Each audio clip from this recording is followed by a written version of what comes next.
Bienvenue dans cette deuxième vidéo sur la transmission sans fil. Aujourd'hui, nous allons parler des ondes et de leur catégorisation. Alors déjà, il faut savoir qu'en fait, il y a plusieurs types d'ondes. Mais on peut se poser la question, c'est quoi le lien entre une vague, entre des rayons gamma, entre la lumière, entre une onde sonore ou une onde émise par une antenne? Alors tout d'abord, le premier critère, ça va être la direction de la perturbation.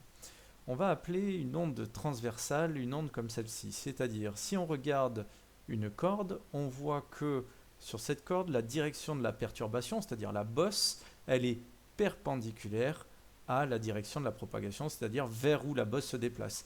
Et donc, une onde transversale sera définie comme un côté orthogonal entre la direction de la perturbation et la direction de la propagation. De l'autre côté, on va avoir les ondes longitudinales. Dans une onde longitudinale, si on regarde ici par exemple ce ressort, où ça pourrait être de l'air, on voit que la direction de la perturbation, c'est-à-dire la façon dont ça se tasse, c'est dans le même axe que la direction de la propagation. Et donc, quand c'est parallèle, c'est ce qu'on appellera une onde longitudinale. Donc ça, c'était le premier critère pour commencer à donner une première catégorie. Le deuxième critère, c'est le milieu de propagation. Alors, j'oublierai volontairement les ondes gravitationnelles, on n'en parlera pas ici, mais on va parler des deux grandes familles d'ondes qu'on va trouver, suivant si elles ont besoin d'un milieu ou pas. On va déjà commencer par les ondes mécaniques et ensuite on parlera des ondes électromagnétiques. Alors une onde mécanique, c'est une onde qui a besoin d'un milieu matériel pour se propager. Et on va avoir un milieu qui se déforme pour propager l'onde. Si on prend l'exemple d'une vague, si on regarde, eh bien on voit bien que ici, les particules d'eau se déplacent et donc le milieu, c'est-à-dire l'eau, se déforme pour propager l'onde. Donc on voit bien la vague qui avance. Attention, il y a quelque chose d'important. Alors on va oublier la surface pile poil de la vague, mais dans un monde idéal, c'est-à-dire dans des conditions, dans des hypothèses de simplification, on dira qu'il n'y a pas de transport de matière. Globalement, les molécules montent et descendent, mais ne se déplacent pas réellement. Pas en tout cas à la vitesse de la vague. Si on regarde, il n'y a aucune molécule qui va à la vitesse de la vague. Certes, elle se déplace un peu dans l'eau, mais finalement, il n'y a pas un gros transport de matière. D'un autre côté, l'onde électromagnétique n'a pas besoin d'un milieu pour se propager. Elle peut se propager dans le vide. Et cette onde électromagnétique, typiquement, c'est par exemple de la lumière et ça transporte de l'énergie. Grâce à ces deux catégories, on va pouvoir maintenant faire un tableau. Alors d'un côté, on va mettre ondes mécaniques et ondes électromagnétiques. Donc suivant si elles ont besoin d'un milieu matériel ou pas besoin d'un milieu matériel. Et de l'autre, on va mettre les ondes transversales et les ondes longitudinales. Et le but du jeu, pour chacun des exemples suivants, ça va être de dire dans laquelle des quatre cases on doit la ranger. Donc si je prends une vague, la vague, on avait dit quoi? On avait dit que finalement la vague elle est verticale alors qu'elle se déplace sur le côté. C'est donc une onde transversale et une vague c'est forcément dans l'eau et donc elle a besoin d'un milieu pour se propager et donc c'est une onde mécanique et donc on va la mettre dans cette case-là. Ensuite, la lumière. Alors la lumière, ça peut être à la fois des ultraviolets, de la lumière visible, des infrarouges. Et tant qu'on y est, je vais inclure tout ce qui est rayons X et rayons gamma. Donc tous ces éléments-là, est-ce que ça peut se propager dans le vide? Alors, est-ce que vous voyez la lumière du soleil? Est-ce que vous voyez la lumière des étoiles, enfin reflétée par les étoiles? La réponse est oui, donc ça peut se propager dans le vide, dans l'espace. Et donc, ça fait partie des catégories des ondes électromagnétiques. Et l'onde, ici, je ne sais pas si vous vous souvenez du petit schéma qu'on avait fait tout à l'heure, mais c'était une onde transversale, mais vous inquiétez pas, on reviendra un petit peu plus tard dessus. Donc, les ondes visibles, la lumière, c'est une onde électromagnétique transversale. Ensuite, si je prends ma corde, ou si je prends une onde sismique, c'est-à-dire un tremblement de terre, alors là, on est dans quel cas?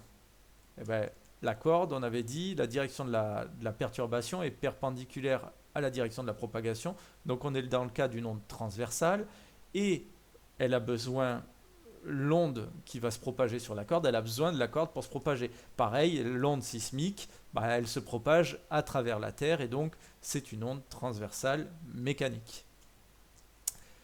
Le son.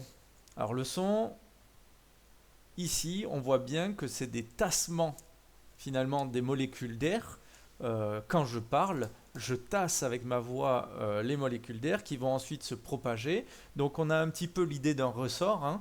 Le ressort, on avait dit que c'était une onde longitudinale. Et le son, comme il y a besoin des molécules d'air, il ne peut se propager finalement que dans un milieu. C'est donc une onde mécanique. Et d'ailleurs, c'est pour ça que dans Star Wars, on ne devrait rien entendre dans l'espace.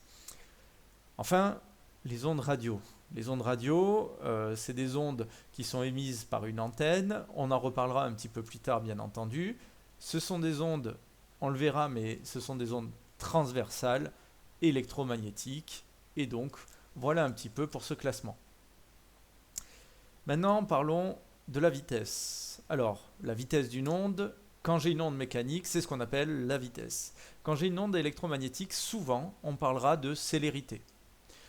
Dans tous les cas, qu'on l'appelle vitesse ou célérité, on la notera V ou C, on aura toujours la formule que la vitesse, c'est une distance sur un temps. On pourrait avoir des vitesses en mètres par seconde, en kilomètres heure ou encore d'autres unités. Ce qu'il faudra retenir, c'est que dans les ondes mécaniques, l'onde qui nous intéresse la plus en BTS, mais ça peut être vrai aussi peut-être dans votre licence ou de votre BUT, ce sera l'onde sonore. Et on considère que dans l'air à température ambiante, l'onde sonore, elle va environ à 340 mètres par seconde. Alors attention, parce qu'en réalité, ça dépend de la température, ça dépend de la pression, il y a plein d'autres effets qui peuvent jouer. C'est pour vous donner un ordre de grandeur. Dans l'eau, l'onde sonore va à 1500 mètres par seconde. Et dans l'acier, le son va à 5600 mètres par seconde. En fait, plus le milieu va être rigide, plus la vitesse de l'onde va être grande. L'air, c'est des molécules assez désorganisées et peu nombreuses. L'eau, un petit peu plus rigide que l'air, mais pas non plus encore très rigide, ça reste un liquide, hein. Et l'acier, c'est un solide, c'est même un métal, et donc du coup, ça va être beaucoup plus rapide. Maintenant, on pourrait s'amuser à se dire « Ah, mais d'accord, mais je comprends mieux pourquoi, à l'époque, les Indiens, ils collaient leur oreille au rail pour entendre le train arriver. » Alors, on raconte souvent cette histoire sur les Indiens, sauf qu'en fait, bien sûr, le son va plus vite dans le rail que dans l'air, mais souvent, le problème, c'était pas ça. C'est qu'en réalité, bien que la vitesse soit plus grande, c'est surtout une question de... Il y a moins de dispersion dans le rail. Quand je suis dans l'air, quand je parle, mon son va s'épuiser sur une sphère. Alors que dans le rail, le son va être guidé, le rail va guider tout le son, et donc il va arriver beaucoup plus précisément selon la direction du rail. Et ensuite, il y a moins d'atténuation, comme c'est un milieu rigide, l'atténuation va être beaucoup moins grande que dans l'air. Bref, c'était une petite parenthèse, on peut reprendre maintenant. La célérité des ondes électromagnétiques, il faudra retenir que pour une onde électromagnétique dans le vide, la célérité de l'onde, c'est 3,00 fois 10 puissance 8 mètres par seconde. Alors, avez-vous bien suivi? On va poser 6 petites questions. Lesquelles sont des ondes? Est-ce que l'onde sismique, l'onde radio, la micro-onde ou la vague d'émotion après un contrôle de physique appliquée? Et ça, c'est important. Alors, l'onde sismique, c'est une onde, hein, c'est même une onde transversale mécanique, on en avait parlé. L'onde radio, c'est une onde électromagnétique. La micro-onde, alors ce n'est pas que pour réchauffer vos pizzas de hier, hein, de la veille, mais c'est aussi un type d'onde. En fait, micro, c'est par rapport à la longueur de l'onde. On en reparlera un petit peu plus tard de cette longueur d'onde. Et la vague d'émotion après un contrôle de physique appliquée, même si c'est quelque chose qui vous transperce et tout ça, ce n'est pas une onde au sens des ondes mécaniques ou électromagnétiques. Maintenant, parlons de l'onde mécanique. Est-ce qu'elle peut se propager dans le vide? Est-ce qu'elle est fabriquée dans une usine? Est-ce que c'est forcément longitudinal ou est-ce qu'elle ne transporte pas de matière? Alors, est-ce qu'elle peut se propager dans le vide? Non, l'onde mécanique a besoin d'un milieu matériel. Est-ce qu'elle est fabriquée dans une usine? Non, pas du tout, hein. Il suffit que je tape sur la table et c'est une onde mécanique que j'ai faite vu que le son est une onde mécanique. Est-ce qu'elle est forcément longitudinale? Alors, le son est une onde mécanique longitudinale, mais on avait vu qu'une vague est une onde mécanique transversale. Et est-ce qu'elle ne transporte pas de matière? Oui, en effet, on considère que l'onde mécanique ne transporte pas de matière. Ensuite, ma direction de perturbation et de propagation sont parallèles. Est-ce que je suis une onde sonore? Est-ce que je suis une onde transversale, une onde électromagnétique ou une onde longitudinale? Alors, si c'est parallèle, c'est l'onde sonore. On avait vu que c'est le tassement des molécules d'air, donc c'est bien une onde dont la direction de propagation et de perturbation sont parallèles. L'onde transversale, ben non, la définition de l'onde transversale, c'est que les deux sont perpendiculaires. Une onde électromagnétique, ben en fait, elles ne sont pas forcément parallèles. Et d'ailleurs, on n'a vu que des exemples d'ondes où elles étaient perpendiculaires. Et donc, l'onde longitudinale, oui, c'est la définition d'une onde longitudinale. Une onde électromagnétique, est-ce qu'elle va à 340 mètres par seconde dans l'air? Est-ce qu'elle va toujours moins vite qu'une onde mécanique? Est-ce qu'elle peut se propager dans le vide ou est-ce qu'elle est forcément transversale? Alors, va à 340 mètres par seconde dans l'air? Non, ça c'est la vitesse du son dans l'air. Va toujours moins vite qu'une onde mécanique? On avait vu que c'est plutôt le contraire, hein, 3, 10 puissance 8 mètres par seconde, c'est vachement plus. Peut se propager dans le vide? Oui, oui, l'onde électromagnétique peut se propager dans le vide, elle n'a pas besoin de milieu, elle peut se propager dans le milieu, mais elle n'est pas obligée d'avoir un milieu. Et est-ce qu'elle est forcément transversale? Dans les cas qu'on a vus, oui. Enfin, qui est une onde électromagnétique parmi les suivantes? L'onde de choc d'un boxeur après un uppercut, le son, la lumière ou les vagues de l'océan. Alors, l'onde de choc d'un boxeur après un uppercut, c'est une onde mécanique. Le son, c'est une onde mécanique. La lumière, c'est en effet une onde électromagnétique. Et les vagues de l'océan, c'est une onde mécanique. Une onde sonore peut-elle se propager dans le vide? Oui, si l'astronaute parle assez fort. Non, car le vide absorbe les ondes. Non, c'est une onde mécanique. Ou oui, on le voit dans Star Wars. Alors, si l'astronaute parle assez fort, eh ben, en fait, s'il n'a pas un micro et un système qui émet des ondes électromagnétiques, il est foutu. On ne l'entendra pas dans le vide, si on oublie le fait qu'il ne peut pas respirer dans le vide. Est-ce que le vide absorbe les ondes?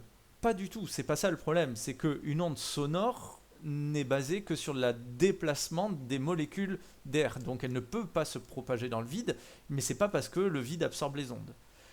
Non, c'est une onde mécanique. Bien sûr, hein, on avait vu que l'onde sonore, c'est une onde mécanique. Donc elle ne peut pas se propager dans le vide, elle a besoin d'un milieu matériel. Et oui, on le voit dans Star Wars, j'en ai parlé dans la vidéo, c'est en fait un des mensonges de Star Wars. Voilà, on a fini pour cette vidéo et je vous dis à bientôt pour la suivante.